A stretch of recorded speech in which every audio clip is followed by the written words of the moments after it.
বিজ্ঞানী গণিতবিদ বিখ্যাত গণিতবিদ কার্তেশীয় স্থানাঙ্ক আবিষ্কার করেন।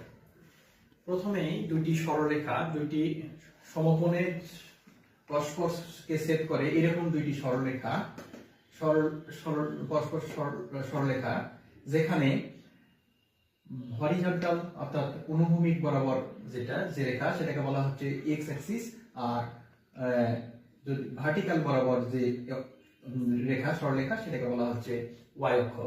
এই অক্ষ অর্থাৎ চারটি ভাগে ভাগ করছে। প্রথমটাকে বলা হচ্ছে ফার্স্ট কোয়াড্রেন্ট অর্থাৎ প্রথম চতুর্ভাগ, দ্বিতীয়টাকে বলা হচ্ছে সেকেন্ড কোয়াড্রেন্ট অর্থাৎ দ্বিতীয় চতুর্ভাগ, তৃতীয়টাকে বলা হচ্ছে তৃতীয় চতুর্ভাগ বা থার্ড কোয়াড্রেন্ট, আর এটা হচ্ছে চতুর্থ চতুর্ভাগ বা ফোর্থ কোয়াড্রেন্ট।